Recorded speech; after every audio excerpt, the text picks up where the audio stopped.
7 Johnny Carson guests who snapped on live TV. For 30 years, Johnny Carson was America's favorite nighttime companion. Behind his warm smile and easygoing charm, however, lurked a meticulous professional who demanded absolute control of his television domain. While most celebrities understood the unwritten rules of The Tonight Show, be funny, be engaging, but always follow Johnny's lead, some guests spectacularly failed to read the room. They came to promote movies, albums, or simply themselves, but whether fueled by liquid courage, inflated egos, or simple miscalculation, these celebrities crossed the invisible line that separated amusing Carson's audience from shocking them into stunned silence. What makes these meltdowns particularly fascinating isn't just the car crash spectacle of watching famous people implode on national television. It's Carson's masterful attempts to maintain control, the tight smile that never quite reached his eyes, the nervous glance toward Ed McMahon, the desperate attempt to salvage segments as they spiraled beyond rescue. While countless celebrities had forgettable appearances on Carson's couch, these 7 created moments so uncomfortable, so boundary-crossing, and so completely at odds with the show's carefully maintained tone that they've become legendary in late-night television history. From an iconic actress who turned a promotional appearance into a screaming match, to a beloved comedian who hijacked the show uninvited, to the A-list pop star who left America's most unflappable host visibly flustered, these are the guests who didn't just push Carson's buttons, they stomped on them while America watched in shock. Let's begin with the Material Girl herself, whose 1987 appearance traded Carson's trademark sophisticated wit for something far more provocative than NBC's censors were prepared to handle. Exactly, but what would you What am I wearing? Yeah, if I went into a lingerie shop and I wanted to buy one of those for somebody. Come on, not for me, but for somebody. They'd probably... What would I call it? It's called a bustier. A bustier? Mm-hmm.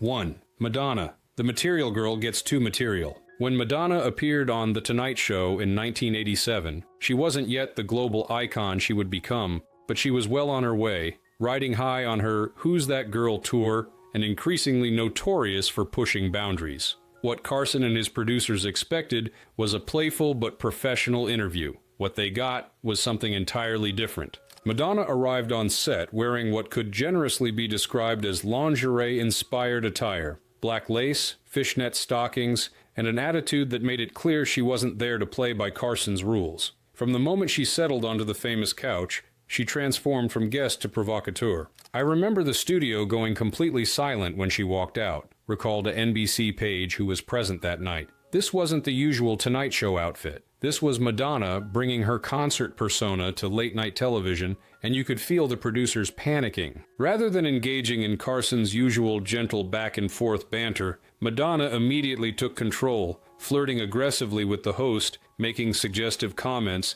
and deliberately pushing religious and sexual boundaries that were still taboo for network television in the 1980s. When Carson attempted his trademark subtle innuendo, Madonna responded with explicit comments that left the host visibly searching for a way to redirect the conversation. His famous poker face cracked several times as Madonna made references to her sex life that had the censors hovering over the delay button. Johnny laughed, but he never invited her back, noted a longtime Tonight Show producer. What viewers at home didn't see was Carson's reaction during commercial breaks. He wasn't angry, Johnny rarely showed anger, but he was clearly annoyed that she'd hijacked the segment and put him in the unusual position of being the one trying to tone things down. The audience reactions split along generational lines. Younger viewers thrilled at Madonna's rebellion, older viewers shocked by her deliberate flouting of late-night decorum. What no one disputed was that Madonna had created exactly the provocative moment she intended,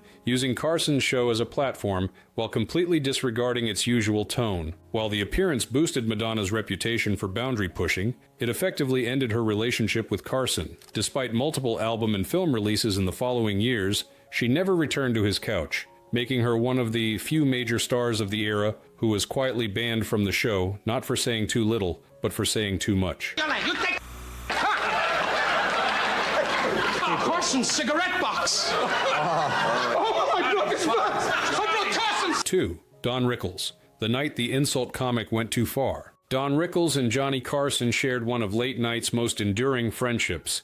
Rickles was a frequent guest whose appearances typically followed a familiar, beloved pattern. He'd insult Carson mercilessly. Carson would laugh harder than anyone, and audiences would delight in their chemistry. But one infamous night in 1976, Rickles broke more than just Carson's comedic rhythm. He broke an actual piece of television history. The trouble began during Rickles' scheduled appearance the previous evening. While Carson was briefly off set, Rickles decided to sit in the host's chair. Not unusual for a guest to do during a commercial break. What was unusual was what happened next. Rickles snapped the cigarette box on Carson's desk, a treasured gift from NBC that had been with Carson for years. The following day, with Rickles not scheduled to appear but filming his sitcom CPO Sharky on a nearby NBC stage, Carson displayed the broken cigarette box and playfully complained about Rickles' carelessness. What happened next shocked even seasoned NBC employees. Without warning or invitation, Rickles burst onto the set in full Navy costume from his sitcom,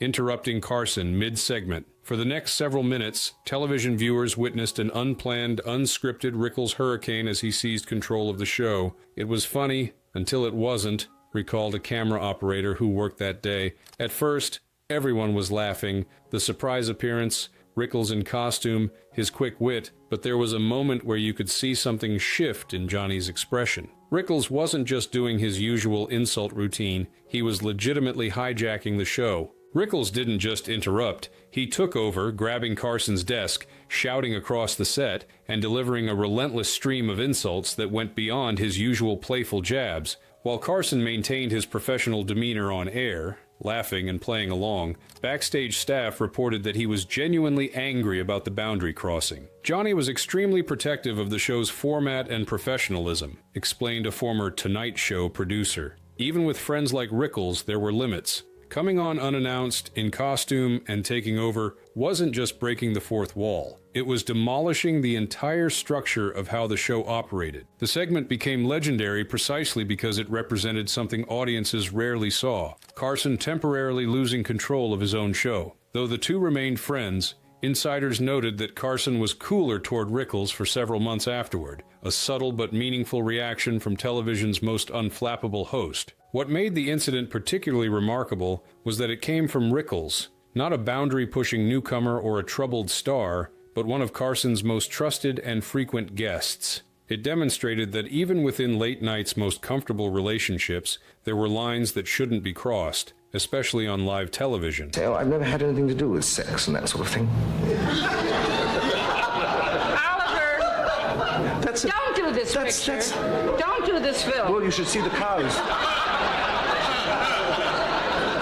3. Oliver Reed, the interview that became a cautionary tale. British actor Oliver Reed had already earned a reputation for wild behavior and heavy drinking long before his 1975 Tonight Show appearance. But when he arrived at NBC's Burbank studios to promote the film Royal Flash, few could have predicted just how dramatically his interview would derail. From the moment Reed walked on stage, it was clear something was wrong. His gait was unsteady, his eyes unfocused, and when he sat down beside Carson, the scent of alcohol was reportedly so strong that crew members could smell it from several feet away. He came to promote a movie and torched his own career, said a Tonight Show staffer who witnessed the appearance. We had dealt with guests who'd had a few drinks before, but Reed was on another level entirely. You could see Carson immediately realize he was in trouble. Carson, ever the professional, attempted to guide Reed through standard promotional questions about the film, but Reed's responses quickly veered into incoherence.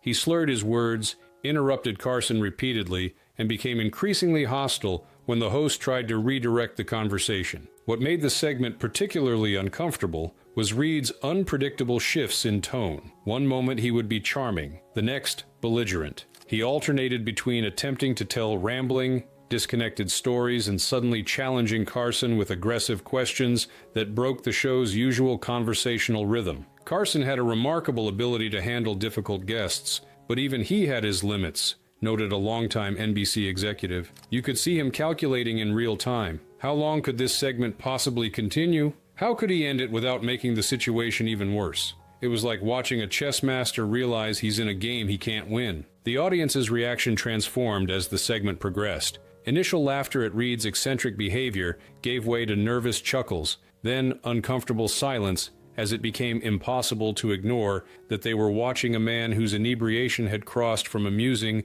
to concerning. Carson finally cut the segment short, a rare move for a host who prided himself on never making guests look bad, no matter how difficult the circumstances. The incident became infamous in Tonight Show history, with Carson reportedly telling producers afterward, "Let's not do that again." For Reed, the appearance had lasting consequences. Already struggling to establish himself in Hollywood despite success in British films, his behavior on America's flagship talk show effectively ended his chances for U.S. stardom. Studios already wary of his reputation now had videotaped evidence of the risks involved in casting him. The segment exists now as both entertainment industry legend and cautionary tale, a reminder that even the most controlled television environment can unravel when a guest arrives unprepared to meet its basic standards of behavior. And they were on the gallows, each one of them, for over 20 minutes before their heart stopped beating. I mean, it's a really an unbelievably horrendous thing to watch.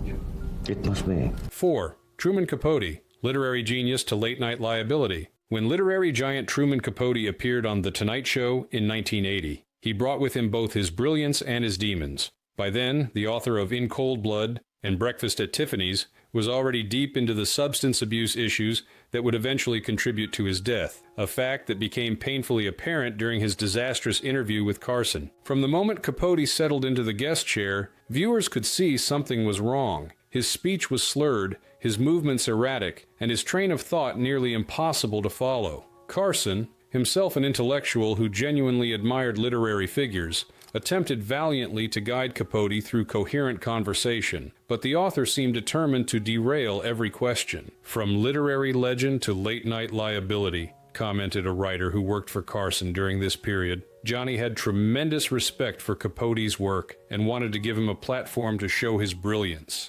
Instead, we got a man who could barely string sentences together, making increasingly bizarre statements that had the control room in a panic. What made the appearance particularly uncomfortable was Capote's determination to discuss provocative topics, making strange, inappropriate comments about politics and sexuality that violated the show's family-friendly standards. Several times, Carson attempted to redirect the conversation to safer territory, only to have Capote circle back to controversial subjects. The audience, expecting witty literary banter from one of America's most celebrated authors, instead witnessed something closer to performance art. Capote rambling incoherently, occasionally producing flashes of his famous wit, before descending again into nonsensical tangents. Carson was remarkably patient, recalled a camera operator who worked that night. With most guests in that condition, he would have found a way to end the segment early, but I think he kept hoping Capote would suddenly snap into focus and become the brilliant conversationalist he could be.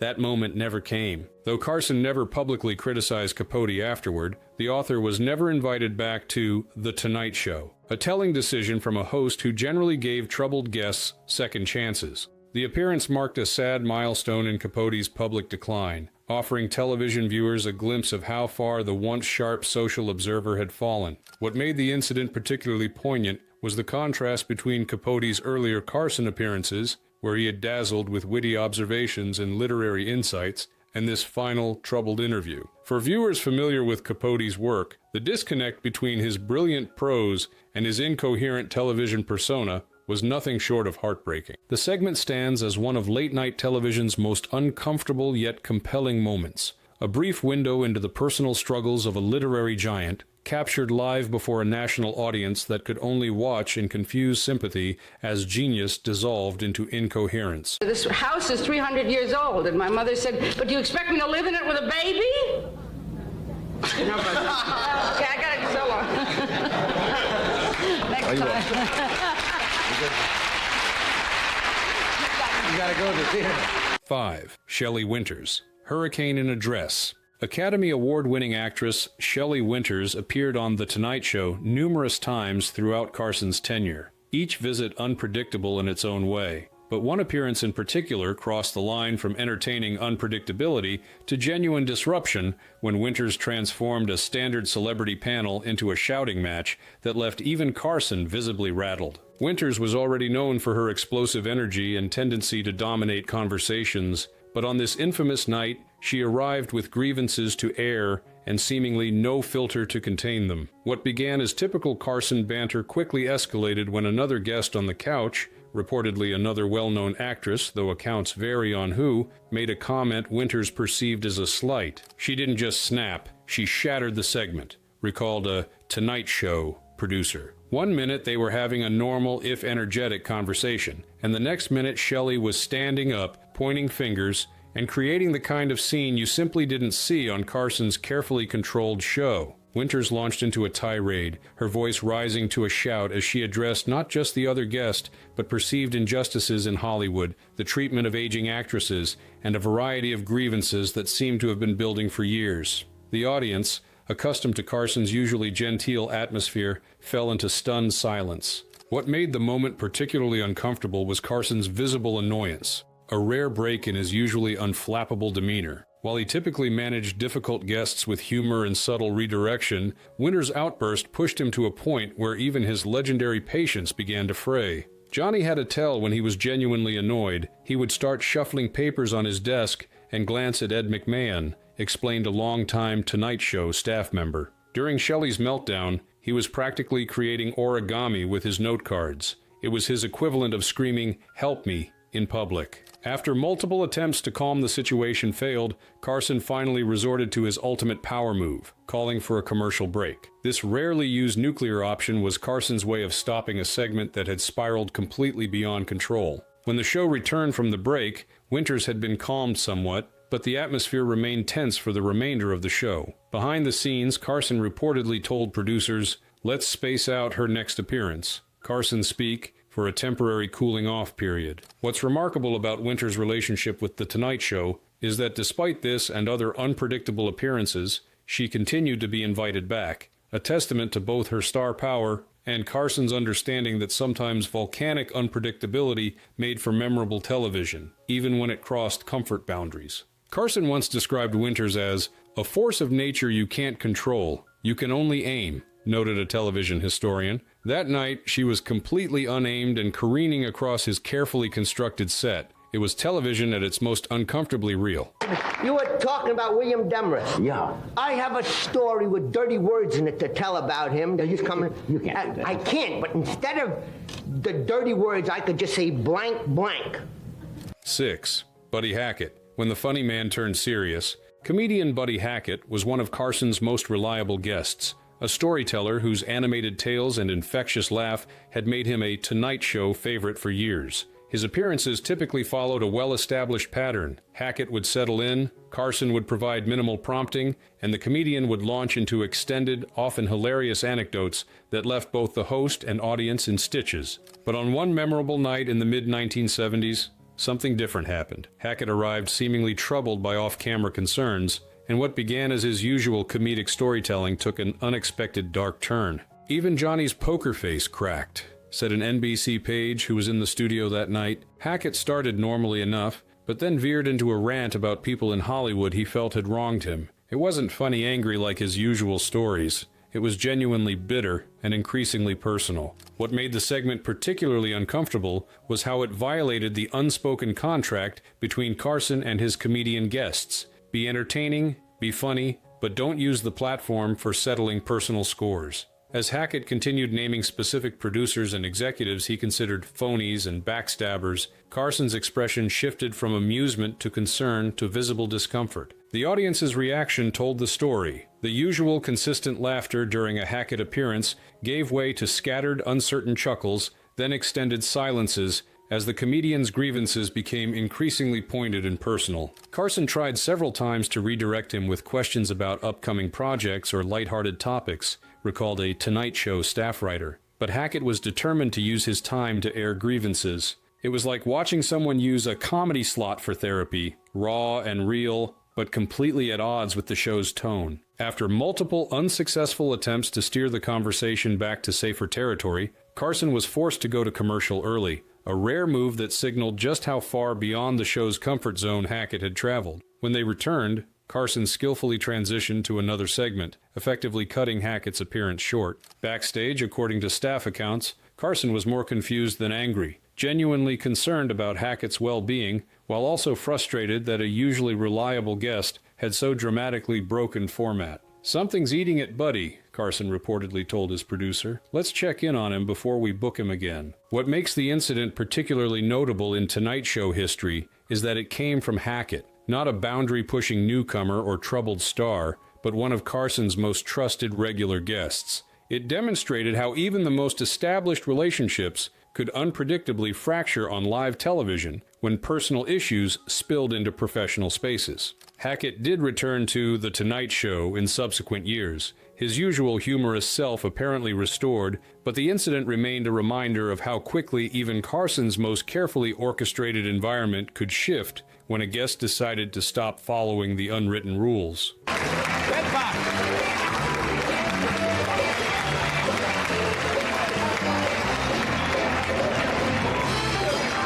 7. Red Fox, the walkout that made history. Comedian Red Fox was already a television icon thanks to his starring role in Sanford and Son when he appeared on The Tonight Show in 1975. What should have been a standard promotional appearance instead became one of the briefest and most talked about guest spots in the show's history when Fox abruptly walked off after less than 2 minutes on air. The trouble began before Fox even sat down. A heavy smoker known for lighting up almost constantly off camera, Fox had assumed he would be allowed to smoke during his Tonight Show appearance, as had been common practice in earlier years of television. However, by 1975, NBC had implemented stricter policies about smoking on set. "One question, one outburst, one unforgettable exit," summarized a production assistant who witnessed the incident. Fox came out, exchanged quick pleasantries with Johnny, and then immediately asked if he could smoke. When told no, his entire demeanor changed in an instant. What viewers at home saw was remarkable in its brevity and intensity. After Carson politely explained that smoking wasn't permitted on set, Fox became visibly agitated, stating that he couldn't do an interview without a cigarette. Carson, thinking Fox was joking, as comedians often did about various topics, laughed lightly and attempted to continue the interview. Fox, however, was deadly serious. He stood up, declared something to the effect of, "Then I can't do this," and walked off stage, leaving Carson alone on set with an expression that mixed surprise, confusion, and the dawning realization that this wasn't a comedy bit, but an actual walkout on live television. Carson called it the shortest Tonight Show appearance in history, noted a longtime NBC executive. What made it so shocking wasn't just that Fox left, but how quickly the situation escalated from normal to nuclear. There was no build-up, no warning signs, just a sudden rupture in the usual rhythm of the show. Carson, ever the professional, recovered quickly with a quip about Fox's quick exit before moving on to the next segment. But backstage, according to staff accounts, he was genuinely stunned by what had transpired. Carson rarely took such incidents personally, but the abruptness and public nature of Fox's departure represented a unique challenge to his authority as host. The fallout was swift. Fox's representatives quickly reached out to Carson's team to smooth things over, explaining that the comedian had misunderstood the smoking policy and reacted impulsively. While Carson publicly took the high road in subsequent shows, making light of the incident rather than criticizing Fox, the damage to their professional relationship was done. Fox eventually returned to the show years later, explained a television historian, but there was always a certain tension in his subsequent appearances. It was as if both men remembered that moment of public rupture and were determined to prevent it from happening again, creating a forced politeness that never quite matched Carson's easy rapport with his favorite guests. The incident lives on in Tonight Show lore as an example of how quickly television's carefully constructed environments can collapse when a simple misunderstanding collides with a strong personality on live TV, creating a moment of authentic surprise in a medium usually defined by its predictability. The man behind the desk, Carson's control and chaos. These 7 dramatic incidents reveal more than just celebrities behaving badly. They offer rare glimpses into the extraordinary control Johnny Carson maintained over his television domain and what happened in the exceptional moments when that control slipped. For 30 years, Carson created an environment where celebrities felt both comfortable and constrained. His genius lay in making the difficult job of late-night hosting look effortless, creating the illusion that he was simply having casual conversations, when in reality, he was orchestrating carefully structured segments designed to showcase guests at their best while maintaining the show's consistent tone. When guests like Madonna or Rickles challenged that careful balance, Whether through calculated provocation or impulsive boundary crossing, viewers witnessed something unusual in Carson's world, genuine surprise. These moments stand out precisely because they were so rare in a show typically defined by its smooth predictability. What's perhaps most revealing about these incidents is Carson's response to them. Unlike modern hosts, who might lean into awkwardness for viral potential or additional publicity, Carson was a product of an earlier broadcasting era that prioritized professionalism above all. When confronted with genuinely difficult situations, his instinct was always to protect the guest, even at their worst, maintain the show's dignified tone, and restore order as quickly as possible. Carson viewed himself as the audience's advocate, explained a former Tonight Show producer. If a guest was being entertaining, he'd give them room to perform. If they were crossing lines that made viewers uncomfortable, he'd step in, not to create more drama, but to defuse it. That's the opposite of what many modern hosts might do. This protective instinct extended even to guests who had legitimately disrupted his show. Carson rarely banned performers permanently, no matter how difficult their behavior. With few exceptions, Madonna being one, most eventually received second chances, though often with longer cooling-off periods and more careful pre-interview screening. The Tonight Show under Carson operated with an unwritten code that both host and guests understood. Be entertaining, be authentic, to a point, but never forget that the ultimate goal was to create consistently enjoyable television rather than shocking moments. When guests violated this code, the resulting tension created some of the show's most memorable segments. Not because Carson wanted these moments, but precisely because he tried so hard to avoid them. In today's fragmented media landscape, where shocking celebrity behavior can translate directly into valuable social media currency, Carson's approach seems almost quaint. He wasn't seeking viral moments or controversial clips. He was building a television institution designed to comfort America before bedtime, night after night, year after year. The rare occasions when this carefully maintained facade cracked, when Red Fox stormed off, when Oliver Reed slurred his words, when Shelley Winters erupted in anger, stand out in Carson's 3 decades precisely because they were exceptions to his remarkable consistency. They represent the few moments when television's most controlled environment briefly surrendered to the unpredictability of human behavior, creating unintentional authenticity in a medium often defined by its artifice.